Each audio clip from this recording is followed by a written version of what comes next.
Assalamualaikum warahmatullahi wabarakatuh. Izinkan saya menceritakan tentang orang pergi naik haji ke Baitullah Mekah Arab Saudi. Naik haji bukan karena kita mampu dan banyak harta atau tidak punya apa-apa.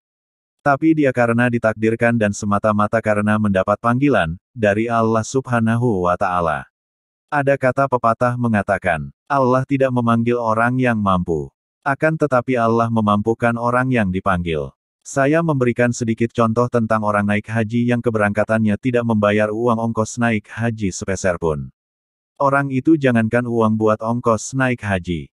Makan sehari-harinya pun dia harus jadi buruh tani dan bantu-bantu tetangga. Akan tetapi orang itu jujur dan tulus, membantu siapapun saja yang membutuhkan bantuannya. Dan dia satu-satunya orang yang paling dipercaya di kampung sekitarnya. Di awal cerita, di satu hari ada seorang pemuda mendatangi orang tersebut. Lalu si pemuda itu berkata lirih mau pinjam uang kepadanya. Lalu orang itu bertanya kepada anak muda itu. Uang untuk apa? Saya tidak punya uang, kamu kan tahu sendiri pekerjaan saya apa, ujar orang itu. Lalu anak muda itu berkata lagi. Kalau kamu tidak punya uang, tidak apa-apa meskipun ternak sapinya itu boleh saja. Lalu orang itu menjawab, sebetulnya kamu mau bekerja kemana? Tidak biasanya orang mau bekerja itu membawa uang.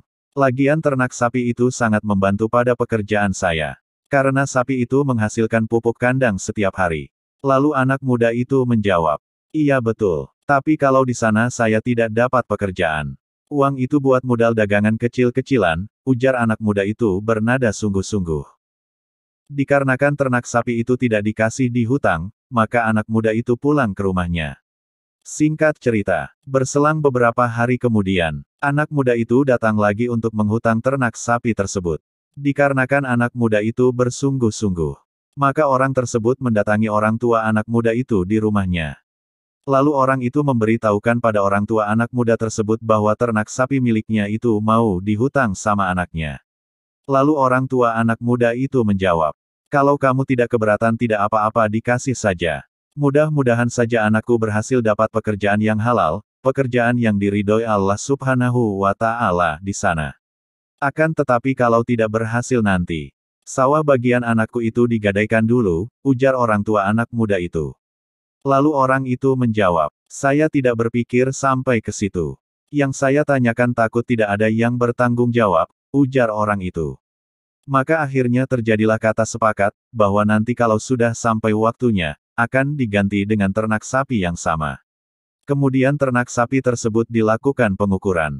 Diukur panjang bulatnya, tinggi dan rampingnya. Setelah itu, orang tua anak muda itu memanggil dagang ternak sapi tersebut. Kemudian uang ternak sapi itu diserahkan kepada anak muda tersebut sama orang tuanya. Singkat cerita, lalu anak muda itu mengajak temannya yang sudah berpengalaman mengurus tiket ketenaga kerjaan ke luar negeri. Berselang beberapa hari, anak muda tersebut berangkat meninggalkan kampung halamannya bersama temannya yang sudah berpengalaman bekerja di luar negeri itu. Berselang beberapa bulan dia di luar negeri. Lalu anak muda tersebut menelpon orang tuanya di kampung. Memberi kabar, bahwa dia sudah dapat pekerjaan di luar negeri. Dan ternyata anak muda tersebut bekerja di sekitaran Tanah Suci Mekah Arab Saudi. Dia mendapat majikan yang sangat baik hati di Arab Saudi. Anak muda itu di sana dipekerjakan sebagai sopir. Dan di waktu senggang anak muda tersebut sambil berdagang asongan. Melayani para jamaah haji dan jamaah umroh di sana. Singkat cerita, beberapa tahun kemudian anak muda tersebut mengirim uang pada orang tuanya ke kampung halamannya, untuk menyahuri hutang pada orang yang punya ternak sapi tersebut. Sementara anak muda tersebut semakin hari semakin giat bekerja pada majikan, dan sambil melayani kebutuhan para jamaah haji dan jamaah umroh di kota suci Mekah Arab Saudi. Dari kelincahannya itu membuahkan hasil yang gemilang. Dia tergolong TKI yang sangat sukses. Anak muda itu bisa memberangkatkan kedua orang tuanya naik haji ke Baitullah. Di akhir cerita, berselang beberapa lama dari kedua orang tuanya diberangkatkan naik haji. Akhirnya anak muda tersebut meminta orang tuanya untuk mendatangi orang yang pernah dihutangi ternak sapinya tersebut, dan tidak tanggung-tanggung. Dia meminta kartu KTP dan kartu KK suami istri dari orang yang dihutangi ternak sapinya tersebut.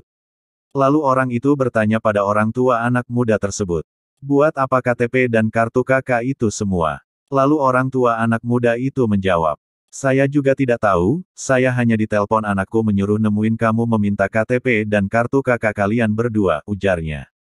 Lalu orang yang dihutangi ternak sapinya itu pun memberikan apa yang dia minta. Tidak lama kemudian, anak muda tersebut nelpon lagi ke orang tuanya di kampung halamannya. Dia meminta memberi kabar pada orang yang pernah dihutangi ternak sapinya tersebut, bahwa dia di tahun ini akan diberangkatkan naik haji ke Baitullah Arab Saudi. Kemudian orang tuanya bertanya pada anak muda tersebut, kenapa orang itu yang dipanggil dan diberangkatkan naik haji?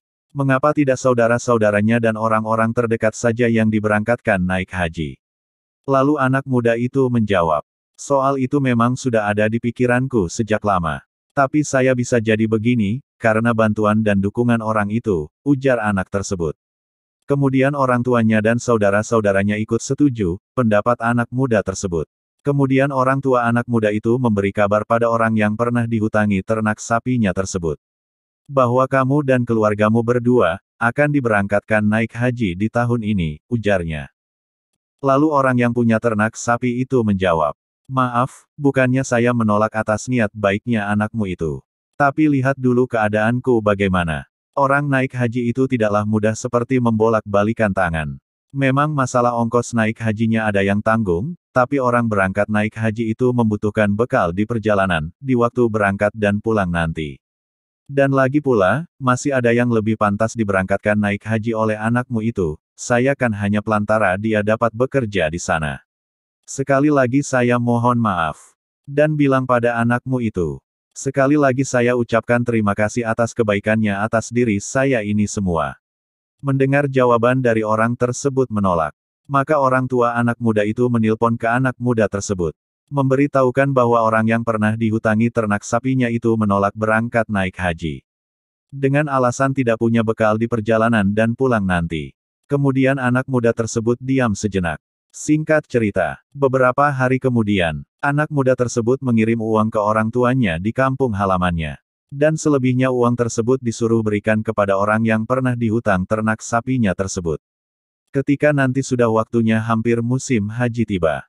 Tidak lama kemudian, beberapa bulan lagi keberangkatan musim naik haji akan tiba. Lalu orang tua anak muda tersebut mendatangi orang yang pernah dihutangi ternak sapinya tersebut. Lalu dia memberitahukan bahwa anaknya mengirimkan uang untuk keberangkatanmu naik haji sebentar lagi. Lalu orang itu tetap menolak.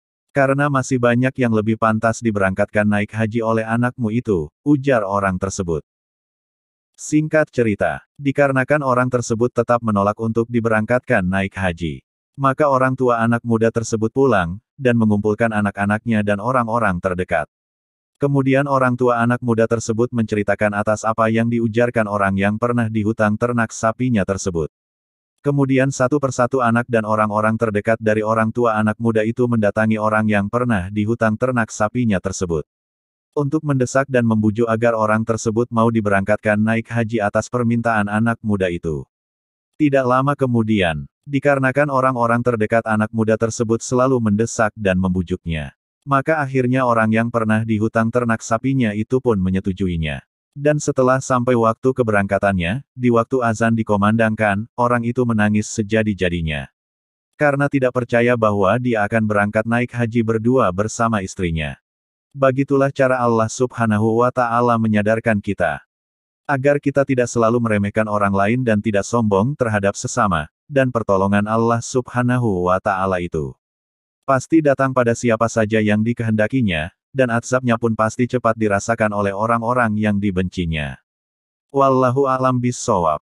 Masih banyak cerita aneh tapi nyata.